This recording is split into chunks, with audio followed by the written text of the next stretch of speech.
नमस्कार मित्रांनो, स्वागत आहे तुमचं आवड गणिताची या चॅनल मध्ये। आता बघतोय आपण 10वीचे बोर्ड एग्जाम येत आहेत आणि त्याच्यासाठी इम्पॉर्टंट लेसन्स वरती इम्पॉर्टंट क्वेश्चन्स आपण टाकत आहे। त्याची लिंक तुम्हाला डिस्क्रिप्शन मध्ये बघायला मिळेल। आणि आज आपण बघतोय पायथागोरस प्रमेय वरती 1 मार्कचे जे क्वेश्चन्स आहेत आपले ते 1 मार्कचे क्वेश्चन्स आपण आज बघणार आहे। पण त्याआधी तुम्ही माझ्या चॅनलला अजूनही सबस्क्राइब केले नसेल तर चॅनलला नक्की सबस्क्राइब करा आणि व्हिडिओ आवडला तर व्हिडिओला पण नक्की लाईक करा। तर बघा, पहिला जो प्रश्न आहे आपला काय आहे बघा, तर खालीलपैकी कोणते पायथागोरस त्रिकूट आहे। तर पायथागोरस म्हणजे काय, तर पायथागोरस प्रमेय हा आपण काय करतो तर काटकोन त्रिकोणामध्ये वापरतो।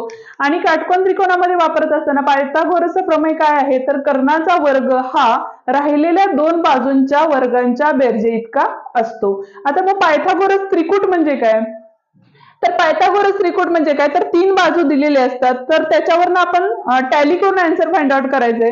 तर कसं करायचं, तर आता पहिला जो ऑप्शन आहे त्यामध्ये बघा 1, 5 आणि 10 जो सगळ्यात मोठा नंबर असतो त्याचा वर्ग करून घ्यायचा। म्हणजेच बघा 10 चा वर्ग बरोबर राहिलेले जे छोटे दोन नंबर आहेत त्यांच्या वर्गांची बेरीज करून घ्यायची। म्हणजेच काय येईल बघा, 1 चा वर्ग अधिक 5 चा वर्ग म्हणजेच किती आले, 2 अधिक 1 चा वर्ग 1च असतो त्यामुळे 1 येणार इथं आणि 5 चा वर्ग 25 म्हणजे किती आले आपल्या इथं 26 आणि इथं 10 चा वर्ग 100। तर हे दोन इक्वल आले का, नाही आलेला, म्हणजे हा पायथागोरस त्रिकूट नसणार आहे। आता जर दुसरा ऑप्शन घेतला तर त्यामध्ये बघा इथला मोठा नंबर जो आहे तो 5 आहे, म्हणजे 5 चा वर्ग बरोबर राहिलेल्या दोन वर्गांची बेरीज म्हणजेच काय असणार आहे 3 चा वर्ग अधिक 4 चा वर्ग। आता 5 चा वर्ग किती असतो 25 असतो आणि इकडे पण सेम तसंच 9 अधिक 16 म्हणजेच किती झाले बघा 25 आणि इकडची बाजू पण किती आलेली आहे 25 आलेली आहे। म्हणजे ऑप्शन बी हा काय असणार आहे करेक्ट ऑप्शन असणार आहे। म्हणजेच काय करायचंय, सगळ्यात मोठा जो नंबर आहे त्याचा वर्ग करायचा एका साईडला आणि दुसऱ्या बाजूला आपल्याला काय करायचं, राहिलेले जे दोन नंबर आहेत त्यांच्या वर्गांची बेरीज करायची आणि त्या दोघांचे उत्तर जर सेम आले तर तो असणार आहे आपला पायथागोरस त्रिकूट। तर आता दुसरा प्रश्न बघा, काटकोन त्रिकोणात काटकोन करणाऱ्या बाजूच्या वर्गांची बेरीज 169 असेल तर त्यांच्या कर्णाची लांबी किती। तर आता इथं सांगितलंय बघा, बाजूंच्या वर्गांची बेरीज 169 आहे। मी मगाशी सांगितलं बाजूंच्या वर्गांच्या बेरजे इतका हा काय असतो आपला कर्ण असतो। हा, त्या पद्धतीने जर आपण केलं तर कर्णाचा वर्ग बरोबर काय असणार आहे इथं 169 म्हणजेच कर्ण बरोबर किती असणार आहे इथं तर 13 हे असणार आहे। पुढचा ऑप्शन म्हणजे यातलं करेक्ट ऑप्शन आहे आपला 13। एका चौरसाच्या कर्णाची लांबी √2 म्हणजे कर्णी 2 असेल सेमी असेल तर त्या चौरसाची प्रत्येक बाजूची लांबी किती। आता चौरस म्हणजे काय, तर चारी बाजू काय असतात ज्याच्या समान असतात त्याला आपण काय म्हणतो चौरस म्हणतो। तर त्यांनी देताना जे दिलेले आहे त्यांनी काय दिलेले, कर्णाची लांबी दिलेली आहे, म्हणजे कर्णाची लांबी इथं 2 घेतली। इथं जर समजा ABC घेतलं आणि इथं D घेतलं तर कर्णाच्या चौकोनाच्या बाजू जे असतात त्या काय असतात इक्वल असतात म्हणजे समान असतात।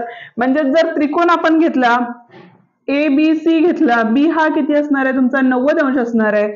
म्हणजेच बघा AB चा वर्ग अधिक BC चा वर्ग म्हणजे x वर्ग अधिक x वर्ग बरोबर √2 चा वर्ग। म्हणजे x वर्ग म्हणजे 2x वर्ग झाले आणि √2 म्हणजेच किती झाले, कर्णी 2 चा वर्ग हा नेहमी 2 असतो, कर्णी वर्ग आणि वर्गमूळ हे काय होतं नेहमी कॅन्सल होतं।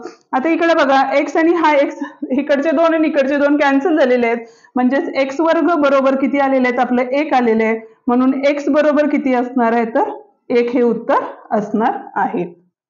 म्हणजेच चौकोनाची बाजू ही किती असणार आहे तुमची 1 असणार आहे।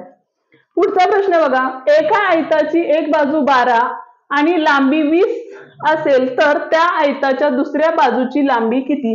जर समजा हा आयत दिलेला आहे तुम्हाला, त्यात त्यांनी काय सांगितले ही 12 बाजू दिलेली आहे, एक बाजू 12 आणि कर्णाची जी लांबी आहे ती किती दिलेली आहे त्यांनी 20 दिलेली आहे।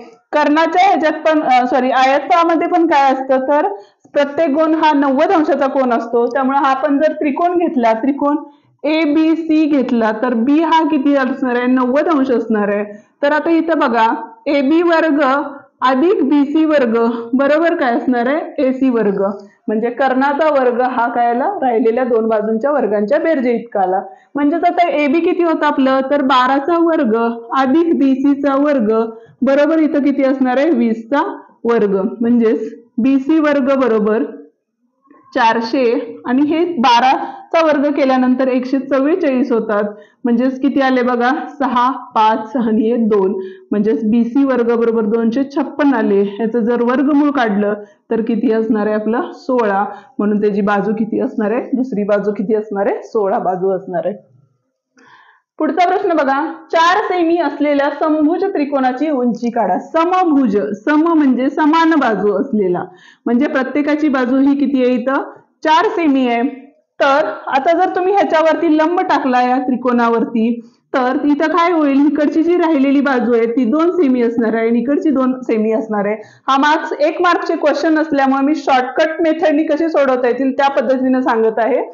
तर लंब टाकला, इथे ABC घेतलेले आपण, तर त्रिकोण ABC जर आपण घेतला तर कोण C बरोबर 90 अंश दिलेला इथं आपल्याला आणि इथं त्यांनी उंची काढायची आहे. उंची म्हणजेच हे आपल्याला लंब जो आहे तो म्हणजेच आपली या त्रिकोणाची काय असणार आहे उंची असणार आहे.